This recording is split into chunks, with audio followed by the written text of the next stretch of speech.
He's one of the most important figures in American history and the face of the civil rights movement. But Martin Luther King Jr.'s impact on the United States goes far beyond his "I Have a Dream" speech or his memorable catchy slogans we all quote on MLK Day, like being judged on the content of our character rather than skin color.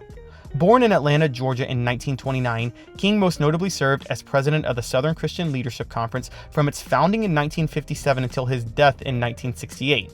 He also served as pastor at Dexter Avenue Baptist Church in Montgomery, Alabama from 1954 to 1959, before returning to his hometown to serve as co-pastor at Ebenezer Baptist Church beginning in 1960 with his father, who had been pastor at the church since 1931. King's unmatched charisma and incredible discipline resulted in several tangible policy changes when it comes to class, identity, and even foreign affairs. Welcome into the History Buffs Hub. In this video, we're going to break down the 10 greatest accomplishments of Martin Luther King Jr. Before we get started, please hit that like and subscribe button and ring the bell and turn on your notifications. Leave a comment too. Tell me what you think. History Buffs Hub wants to cover anything history related from politics to sports to pop culture, but we can't do it without your help. For this list, we're going to look at specific changes in public policy that were the result of MLK's actions. These aren't about personal accomplishments, so his 1964 Nobel Peace Prize won't be on here, and in each instance, we'll look at not just the policy that was changed, but also the key bit of action taken by King to impact that change. Now let's dive in. Number 10. Ending the Vietnam War. Maybe this first one is a reach, as after Martin Luther King Jr.'s death, Richard Nixon was elected and actually expanded the Vietnam War into Cambodia in 1969, and he didn't actually begin the withdrawal until 1973, 5 years after MLK's death. However, MLK's opposition to the war while he was alive set in motion a series of events that made withdrawal evident. Here's how. Although the Vietnam War had become unpopular by 1967, it hadn't completely derailed Lyndon B. Johnson's presidency, as his approval rating had remained a net positive through the spring of that year. However, that was when MLK publicly came out against the war, which mobilized many within the civil rights movement against it. As one of LBJ's top allies before then, it pushed LBJ's approval underwater by the summer and only served to make him more unpopular. By 1968, the unpopularity of the war resulted in LBJ deciding not to seek his party's nomination for president, and his vice president, Hubert Humphrey, ran for president, distancing himself from the war in his fall campaign. Nixon also ran against the war, which is why he won the election. Although Nixon broke his promise by expanding the war, he ended the draft in 1971 and announced the withdrawal of troops in 1972 before his re-election. He had to do that because of the war's unpopularity, but rewinding back to 1967, what if MLK hadn't helped turn a significant voting bloc against the war? Perhaps at that point, LBJ gets the nomination, wins again, and expands the war. Even if he or Humphrey loses to Nixon, it doesn't mean Nixon would have felt the political pressure to end the war. He could have avoided campaigning against it. If he just ended the draft, he and his murderous Secretary of State Henry Kissinger maybe could have continued bombing innocent people into oblivion for fun before brunch every Tuesday. But MLK's public opposition to the war is what made supporting it eventually politically untenable. The key action by MLK in this situation was his Beyond Vietnam speech on April 4, 1967 at Riverside Church in New York City. That's where he painted the Vietnam War as an enemy of the poor, raising awareness to the fact that poor and working class people were being drafted to fight a rich man's war against other poor people across the world. This speech happened exactly 4 weeks before Muhammad Ali openly refused the draft and was stripped of his titles, and the combination of the two thoroughly embedded the civil rights movement with opposition to the war. MLK helped significantly unify everybody in the movement against the administration, and it did result in long-term policy changes. That was one of 2 significant speeches by MLK to impact change just that year. Number 9. The Fair Housing Act. Signed into law by Lyndon B. Johnson a week after Martin Luther King Jr. passed away, this law was the second Civil Rights Act, called the Civil Rights Act of 1968, and banned discrimination in the sale, renting, and financing of housing based on race, religion, and national origin, expanding to sex in 1974.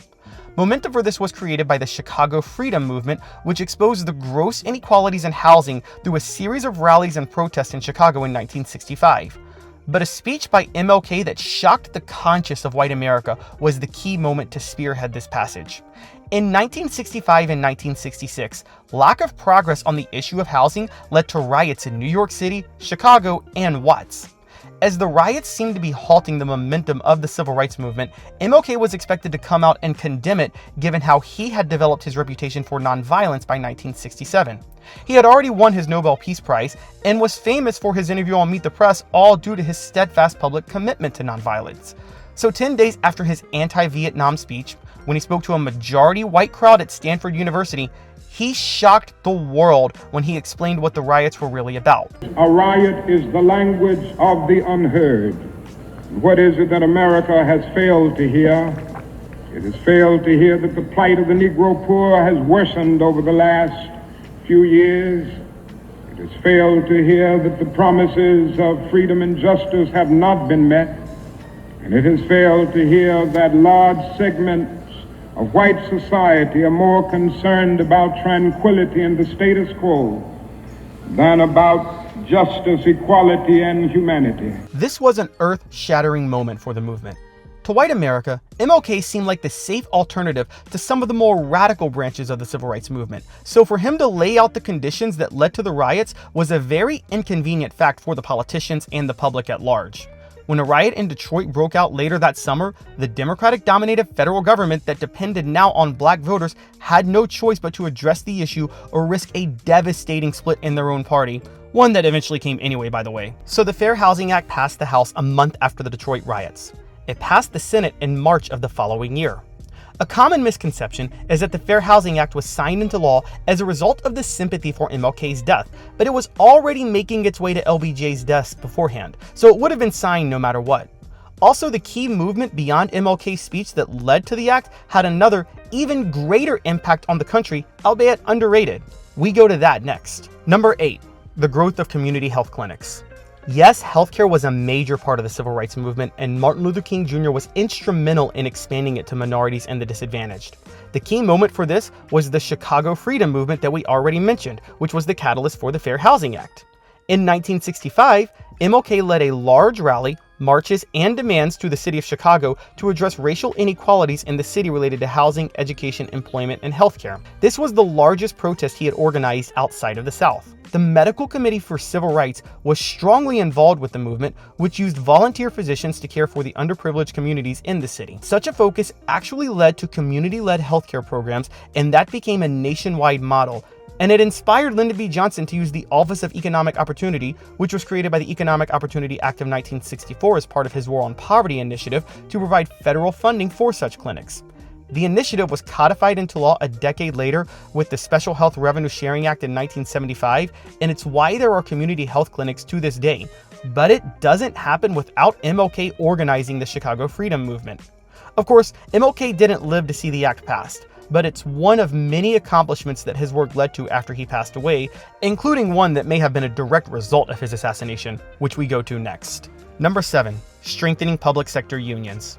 Labor rights were a core tenet of Martin Luther King Jr.'s work, one that many creating the aura surrounding him have tried to ignore in the post-Ronald Reagan neoliberal era. MLK was even more pro-labor than your average progressive of the 1960s because there was still a big split on the left about public sector unions specifically, but he made no qualms about his support for such unions. This manifested itself with the event that led to his assassination, the Memphis sanitation workers' strike. The death of 2 city sanitation workers on February 1, 1968, who were crushed to death in a garbage compactor when they were taking shelter from the rain, sparked the strike. And later that month, more than 1,300 African-American men from the city's Department of Public Works, including 930 sanitation workers, walked off their jobs demanding higher wages, time and a half overtime, safety measures, and pay on rainy days in which they were told to go home. After 2 weeks of no sanitation work, over 10,000 tons of trash piled up in the city, and Memphis Mayor Henry Loeb hired strikebreakers, which resulted in violent clashes. The American Federation of State, County, and Municipal Employees, a prominent national union, then got involved, but Loeb refused to recognize them. Because the Taft-Hartley Act from the 40s limited what such public sector unions could do, the strike would depend on outside help. So King and the SCLC came to town and led several marches across the city with signs that said, "I am a man," emphasizing the dignity of labor workers. Under King's direction, the SCLC provided financial backing to the workers to offset limitations for the AFL-CIO union, which allowed it to drag on. And on April 3rd, MLK gave his now famous "I've been to the mountaintop" speech, a speech directly encouraging workers to stay the course no matter how long it takes. I may not get there with you, but I want you to know tonight that we as a people will get to the promised land. His involvement in general was key, but the inspiration behind that speech was the key moment for public sector workers not just in Memphis but everywhere. A day later, MLK was assassinated, and as horrific an act as that was, it generated the necessary outrage for Loeb to concede to the workers' demands, and on April the 16th, the strike ended with the workers' demands met. But it didn't end there. Such strength shown by public sector workers and the inspiration of MLK's last speech led to massive growth of public sector unions across the nation, rapidly expanding the AFL-CIO, and that has secured protections and benefits for city workers on a mass scale. So MLK's accomplishment here wasn't just securing what was needed for Memphis sanitation workers, but securing things for city workers everywhere. Rooted in this success was the AFL-CIO being an AFL-CIO organization, and MLK's AFL-CIO ties directly caused our next accomplishment. Number 6, getting the AFL-CIO to expand affordable housing. Martin Luther King Jr.'s connection to AFL-CIO goes back to 1955, when the organization was formed thanks to the merger of the American Federation of Labor and the Congress of Industrial Organizations, and the larger federation made the union more welcoming of black workers than either was separately. By the early 1960s, the AFL-CIO was instrumental in supporting the civil rights movement by organizing with its leaders and providing funds for it. MLK was able to use this connection to convince the union's leader, George Meany, to invest pension assets in housing to help economic inequality. This initiative led to the Mortgage Investment Trust, which used pension funds to finance housing for those of middle and lower income and using union labor for construction. The program continues to this day, having evolved into the AFL-CIO Housing Investment Trust in 1984, and since its inception, the trust has resulted in the creation or preserving of over 130,000 affordable housing units, which by itself has been very effective at combating homelessness, but was doubly effective in uplifting people economically since it led to more union work. The key moment for this came when MLK spoke at the 4th Annual AFL-CIO Constitutional Convention in Miami, Florida in 1961. In his speech, he emphasized that labor rights and civil rights were inextricably tied and laid out what could be accomplished if they banded together, which convinced several white labor groups to get on board with the movement. Our needs are identical with labor's needs: decent wages, fair working conditions, livable housing, old age security, health and welfare measures. Before the meeting, MLK and Meany met privately. The AFL-CIO had established its investment department a year before and was looking to guide union pension funds to socially responsible investments. That meeting is where MLK proposed the housing investment idea, but after his speech, it was a wrap. Number 5, fully unionizing Scripto employees. Another big union win. This was a personal project for Martin Luther King Jr., as his father was instrumental in the United Steelworkers Union officially voting to represent Scripto employees in the 1940s. Scripto is a manufacturing company in Atlanta that makes a wide variety of lighters. In the mid-20th century, its employees were 80 to 85% African American women. Despite being represented by USW, the employees were struggling to make significant progress in negotiations during the 1950s, particularly the discriminatory wage structure. As a result, in the early 1960s, Scripto began organizing with the International Chemical Workers Union instead. The ICWU was part of the AFL-CIO, and given the organization's aforementioned support for civil rights, this would naturally get MLK involved. After the National Labor Relations Board recognized ICWU as the official representative of Scripto workers in June of 1964, the workers went on strike in November of that year. That strike lasted 6 weeks, ending in January with employees earning a Christmas bonus, a 4-cent hourly raise per year for 3 years, rehiring workers on strike, and company recognition of the ICWU. The key moment for MLK's impact was when he got the SELC involved to join the picket line. This was a substantial moment for the labor and civil rights movements because the primary strikers were women. So by getting involved, MLK not only made clear the link between labor and civil rights, but also the importance of the movement looking out for black women specifically. Black women had been heavily involved with the civil rights movement from the start, and women have always been the primary leaders of the labor movements of all races in this country. But this was one of the moments where they finally got their own support after doing so much of that work from behind the scenes in the past. Of course, there's one prominent black woman who helped kick off the civil rights movement in the public sphere, and her efforts lead to our next MLK accomplishment. Number 4, desegregating public buses in Montgomery, Alabama. This was the moment that propelled Martin Luther King Jr. into the public eye and actually kicked off the civil rights protests. It all started with the story we've all heard, when Rosa Parks refused to give up her seat on a city bus in Montgomery, Alabama. The buses had been segregated since 1900. Due to Jim Crow laws, there were no black bus drivers, and black citizens, who made up the majority of bus riders in the city, would be forced to give up their seats on the front of the bus to white riders.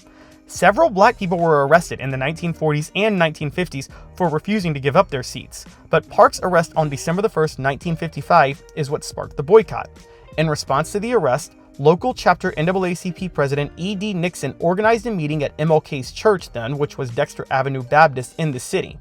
It was there where King was selected to lead the Montgomery bus boycott, and this was the key moment of the event. MLK organized the Montgomery Improvement Association, demanding black bus drivers be hired, seating be on a first-come, first-served basis, and courteous treatment for all riders.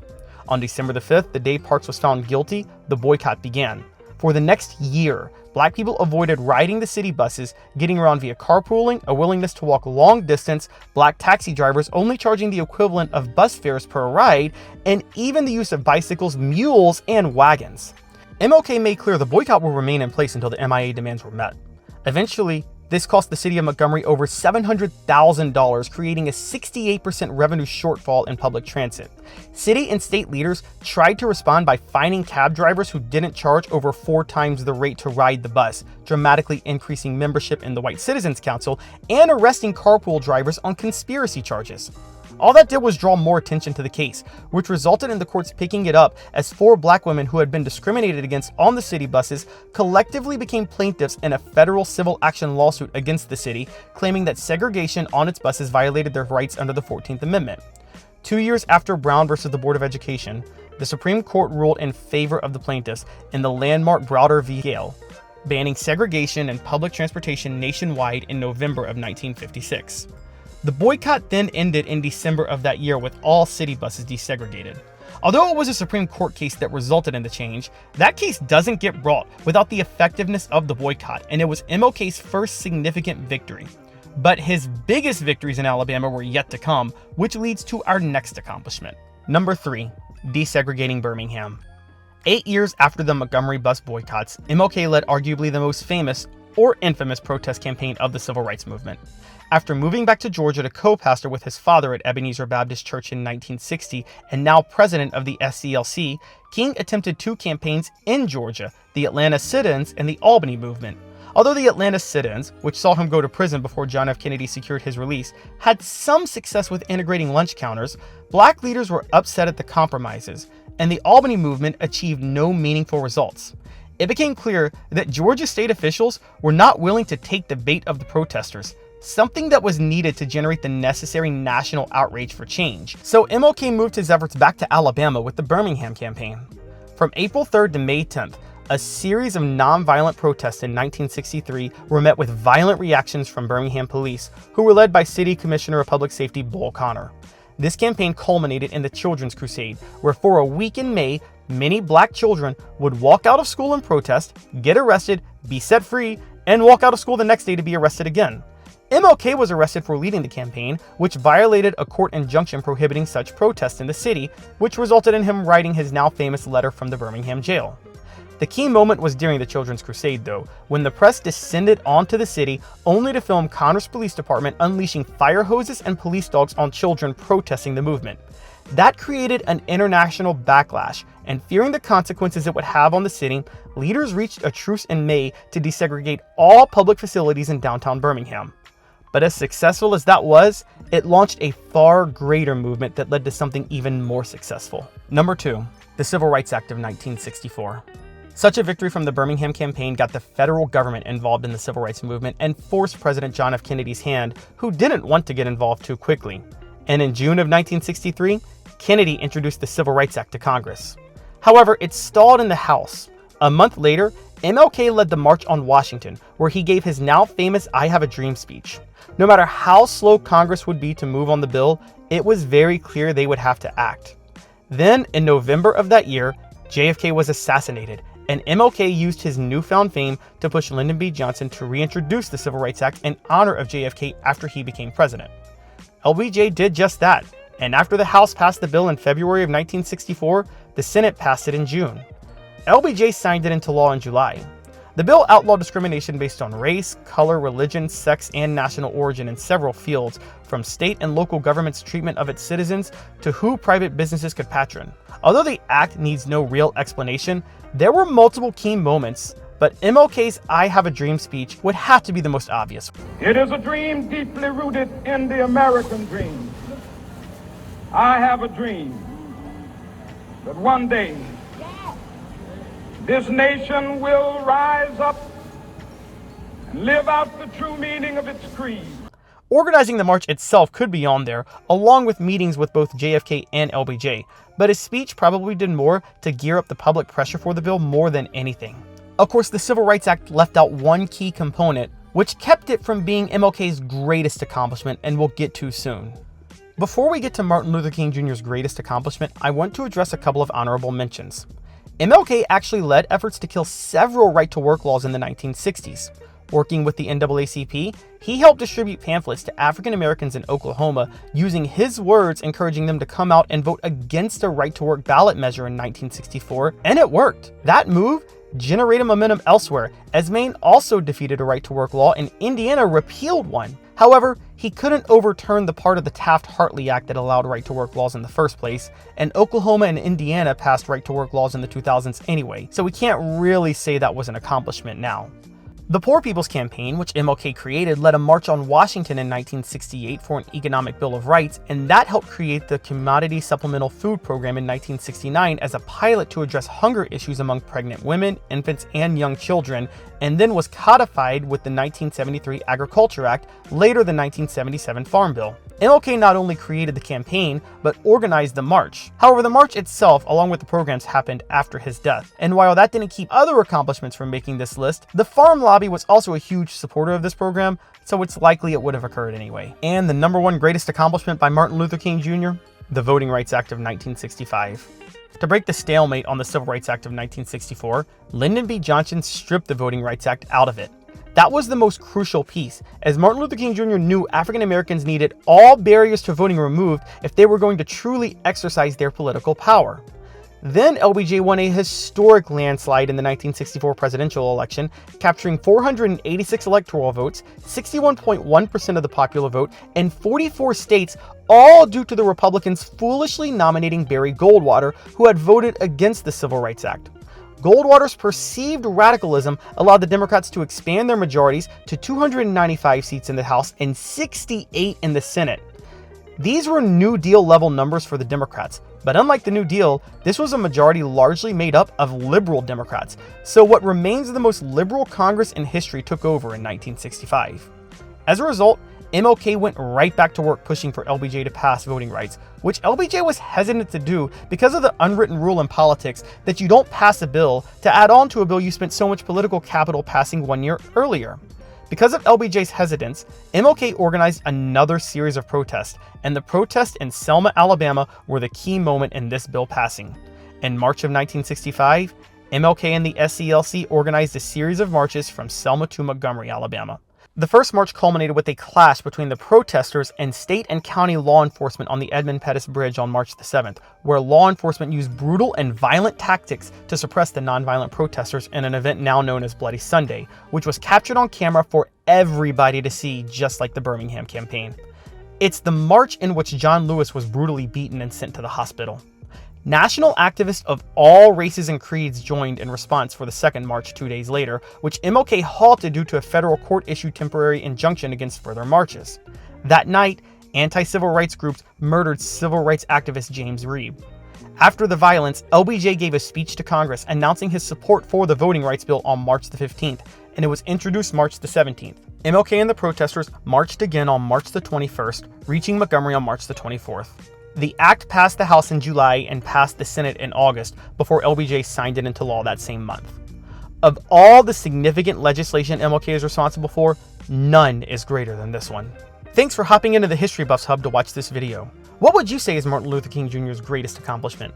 Please tell us in the comments, and once again, don't forget to hit that like and subscribe button for more History Buffs Hub videos in the future.